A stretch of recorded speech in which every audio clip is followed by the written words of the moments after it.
Hello, welcome to Soulprint Intuitive Tarot. Thank you very, very much for being here. So, I want to do another mini today. Um, and I kind of want to look at the energy of the jury. I want to, kind of step into um, not only kind of how they're feeling now, but what the potential interactions are going to be once faced. Um, They are not, as I'm sure all of you know, they are not allowed to discuss this case amongst themselves at all. They are not allowed to consume any media about this case at all. And when they go into deliberations, the only things they can consider are what has been talked about within the evidence and courtroom. All right. So a really good example of that is Weisselberg, right? Um, you know, we all know he's in jail, but it wasn't talked about. And so there can't be any conversation in deliberations about what Weisselberg did or didn't do or why he was there and where he's at. Like, it can't happen. So that's what I want to do. I'm going to channel this, and I just want to um, see what I can find out as we move forward. Okay, so let's start with this. I'm recording this on Wednesday morning. Tomorrow is Thursday. This is when this video is going to be released. And at that point, the cross examination of Michael Cohen is going to continue by the defense. The recross, I think I'm not sure what it's called actually, the redirect, I think. When the prosecution then is able to, you know, elicit more testimony, ask more questions from Michael Cohen, based on anything that's been said, or they don't like the way it was received, whatever, from Cohen's testimony. There's then going to be, I believe at that point, the prosecution has said there are no more witnesses coming, so they should be resting. And then the defense is going to start. Now, according to what is out there in public, the defense only has one witness that they're calling. And for some reason beyond logic, they're actually suggesting that they're going to need an entire week with this defense witness. Now, logically, that doesn't make a lot of sense to me, right? Because, I mean, you had Stormy Daniels, you had Michael Cohen, you had Pecker. None of them are on that stand for a week. And I don't quite know why unless they're just putting out there to make it sound like they have more than they have, which I frankly think could be possible. Okay, now, it is very likely that somewhere around, this is what I'm being told, that somewhere around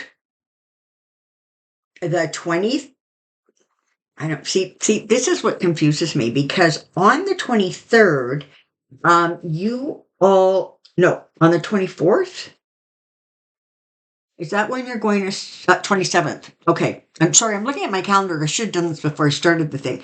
So on the 27th is your Memorial Day long weekend. So if this thing gets handed to the jury somewhere around the 22nd, it feels right now that they're looking at the 23rd, 24th. They will probably come back with a verdict. So we shall see if what I'm hearing is accurate, but this could literally be wrapped up by the end of next week. So what's going on? Tell me what's going on. How's the jury feel? Okay, the jury is very focused right now. They are very attentive to what is being said, the way it's being said, the way questions are being asked, the way answers are being given. They're very mindful of the fact that Trump is sitting there with his eyes closed a significant amount of the time. And, generally speaking, that is viewed um, distastefully, right?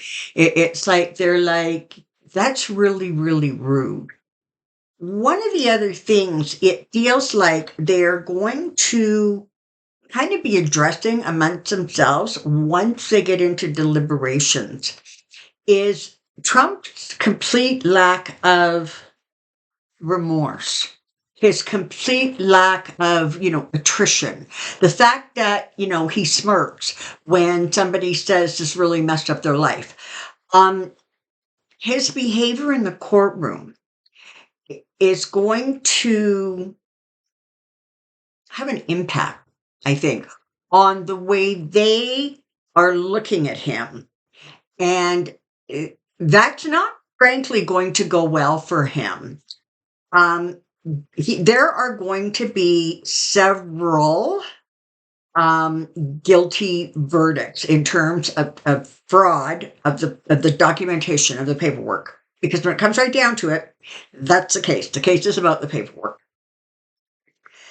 It's not like, what is it, 31, 34 indictments. It's not, or charges. It's not, he's not going to get all of them, guilty on all of them. But I'm hearing more now than 50%, 60%, 70%. We'll go there. And so, and I'm also being told that they are going to view this as like a criminal charge, not a misdemeanor. All right. Because if they come back, and I don't even know if they're going to be given that option, but if it's a misdemeanor, then it's like a cash fine or, I don't know, probation, something. So it's when it becomes sort of a criminal action. And I'm getting that is going to be the way they look at this.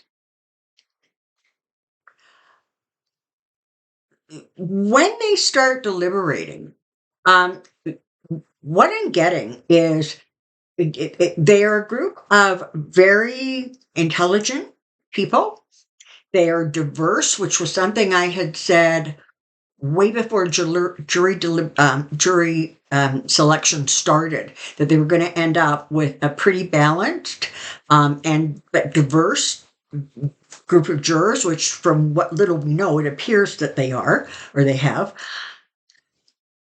These people have been paying attention. It does not escape them that they are sitting in judgment of an ex-president, irregardless of what they thought of him, regardless, I always get that wrong, regardless of whether people voted for him or didn't vote for him or what they thought of his presidency, or it doesn't matter. They are mindful of the fact that they are sitting in judgment of an ex-president, and they're taking it very, very seriously.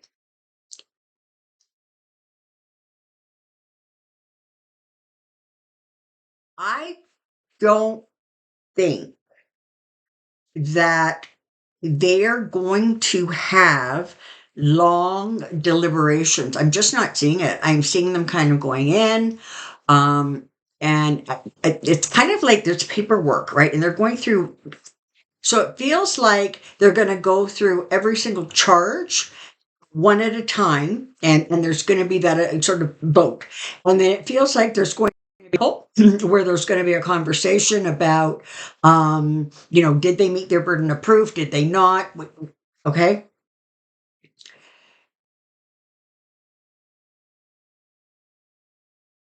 The verdict is going to very much displease Trump. He is not going to be happy with the way this all unfolds. And he is not going to respond well to it. There are not going to be riots in the street. There are not going to be protests at cities, law courts buildings across the land. It's not going to happen. Um, People, more and more people are kind of, even if they're not like really, really paying attention, they've started to get the message that, yeah, there's this court case going on and he's being charged with all of these offenses because he literally was trying to hide, reimbursement payments to his lawyer because he slept with a adult film actress, and then they were putting it into the books in a way that was just, wrong. And they were trying to ensure that election regulations were sort of, that they went around them. That would be the crime. So there isn't going to be this mass panic in the streets. Okay, there's just not. Um,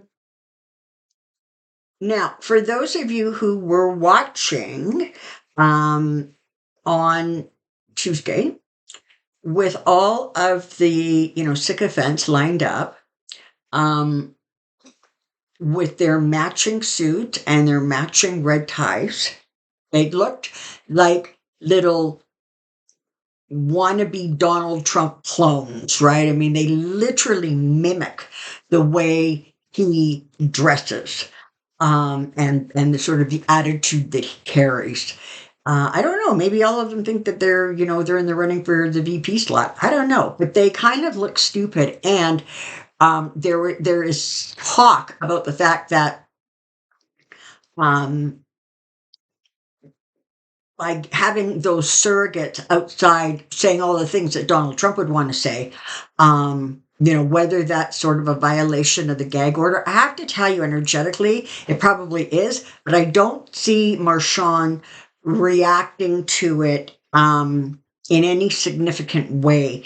In part because he's like, listen, we're at the tail end of this. Let's just get this thing wrapped up. Let's hear closing arguments. Let's get this thing to the jury.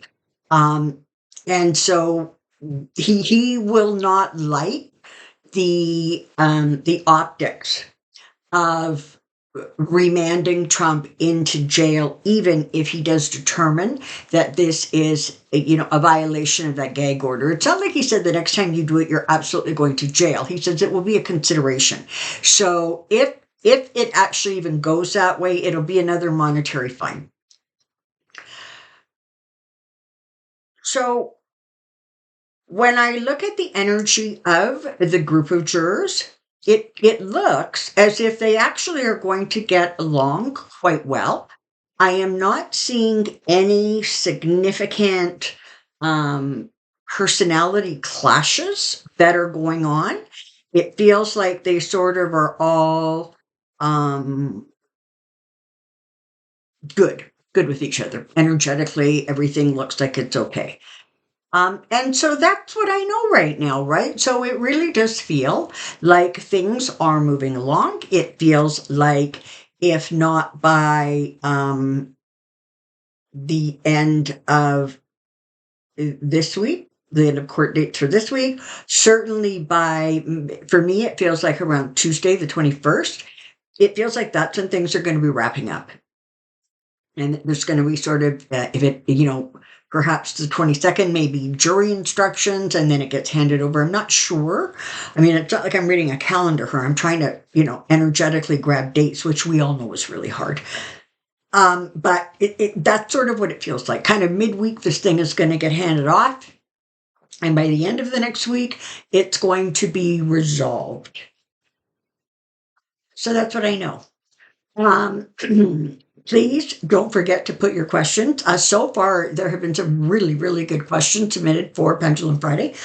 And the amazing Joyce is going to compile them all for me and send them to me tomorrow afternoon or today afternoon on Thursday afternoon. And you will see me as usual on Friday. Just a quick heads up. This coming weekend in Canada is our Victoria Day weekend. And I have blocked off the rest of that week. I anticipate that I will be popping up with a few videos, particularly as, closing arguments are done or get handed over to the jury. But this would be a really, really good time for you to hit the notification bell if you haven't already, because I cannot promise and guarantee that those videos are going to get released exactly the way they typically do, which is, 6:15 Mountain Time every morning on Tuesday, Wednesday, Thursday, Friday. So this would be a great, excuse me, kitty cat, stop trying to break my chair, Mila. Um, so just a heads up. I may be here like normal, but I somehow don't think so. I want to take a little bit of a break and kind of step away from the insanity for a while. All right, I have to go stop the cat from breaking my chair. I will see you all tomorrow. You have a good day for the rest of the day, and until I see you next time, you be well. Bye bye now.